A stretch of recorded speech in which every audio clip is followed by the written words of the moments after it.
जय श्री कृष्ण। सारा आलस दूर कर देगा ये कहानी। एक व्यापारी व्यापार करने के लिए एक शहर से दूसरे शहर जाता था। बीच में रेगिस्तान का कुछ इलाका पड़ता था। वो आदमी एक नेगेटिव सोच वाला इंसान था। हमेशा शिकायत करता रहता था कि मेरे पास ये नहीं है, वो नहीं है, इसकी कमी है, उसकी कमी है। एक दिन वो रेगिस्तान में से गुजर रहा था, तभी उसकी पानी की बोतल खाली हो जाती है। उसे बड़ी जोर की प्यास लगती है, लेकिन रेगिस्तान में पानी ना मिलने की वजह से उसे बहुत गुस्सा आता है और बोलता है कि कितना खराब जगह है, ना कोई पेड़, ना पानी, रास्ता भी लंबा है, रेगिस्तान पार करना पड़ता है। तभी आसमान की तरफ देख करके कहता है कि भगवान, ये कैसा जगह बना दी है आपने। अगर मेरे पास बहुत सारा पानी होता, बहुत सारे संसाधन होते, तो इस जगह पर हरियाली कर देता, बहुत सारा पेड़ लगा देता।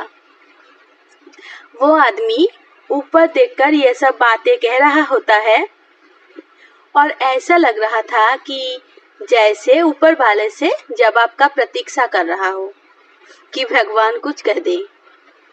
अब चमत्कार ये हुआ कि वो जैसे ही नीचे देखा, उसे अपने आंखों के सामने एक कुआं दिखाई दिया।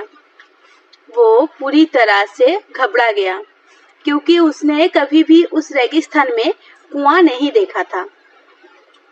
वो कुएं के पास पहुंचा और देखा कि कुआं पूरी तरह पानी से भरा हुआ है, परंतु वो आदमी नेगेटिव सोच वाला था और हमेशा शिकायत करता रहता था। फिर से आसमान की तरफ देखते हुए बोला, भगवान, पानी से भरा हुआ कुआं तो दे दिया, लेकिन पानी निकालूंगा कैसे। तो इस बार जब वो नीचे देखा तो फिर से चमत्कार हुआ। उसे कुएं के पास रस्सी और बाल्टी दिखाई दी, लेकिन आदमी फिर से ऊपर देखा और बोला, भगवान, अब इस पानी को ले जाऊंगा कैसे। तभी उसको एहसास हुआ जैसे उसके पीछे कोई है। वो पीछे मुड़कर देखा तो एक ऊंट खड़ा हुआ होता है। वो पूरी तरह से घबरा गया, सोचने लगा कि ये तो सच में होने लग रहा है। मैं बातों बातों में कह तो दिया, अब मुझे यहाँ हरियाली करनी पड़ेगी और पेड़ लगाने की जिम्मेदारी लेनी पड़ेगी। आदमी को पानी से भरा हुआ कुआं मिल गया, बाल्टी और रस्सी मिल गई, पानी को ले जाने के लिए ऊंट भी मिल गया, सब कुछ मिल गया। अब वो आदमी सोच रहा था कि ये मैं बातों बातों में क्या बोल दिया, ये तो गड़बड़ हो गया। अब वो तेजी से दौड़कर भागने लगा। वो भाग रहा था, उस जिम्मेदारी से बच रहा था। तभी एक कागज उड़ते हुए आया और इसके शरीर से चिपक गया। उसने जब उस कागज को देखा तो उस पर लिखा हुआ था कि मैंने तुम्हें पानी दिया, कुआं दिया, रस्सी और बाल्टी दिया, पानी को ले जाने के लिए साधन भी दिया, फिर भी क्यों बचकर भाग रहे हो। उस आदमी को लगा कि मेरे साथ पता नहीं क्या हो रहा है। वो दौड़ते दौड़ते रेगिस्तान को पार कर लिया, लेकिन उस रेगिस्तान को हरा भरा नहीं बनाया।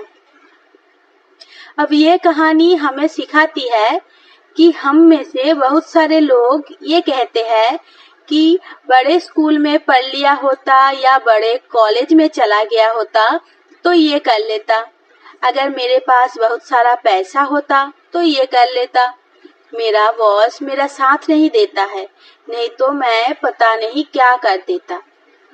हम हमेशा शिकायतें ढूंढा करते हैं, अपनी जिम्मेदारी से बचकर भाग रहे होते हैं। ये कहानी हमें सिखाती है कि लाइफ में हम जो कुछ भी कर रहे हैं 100% जिम्मेदारी हमारी है कि उस काम को बिना किसी शिकायत के पूरा करें। तो दूसरों पर दोष देना, उनकी गलतियां बताना बंद कीजिए, अपनी गलतियों को सुधारना शुरू कीजिए। जय श्री कृष्णा।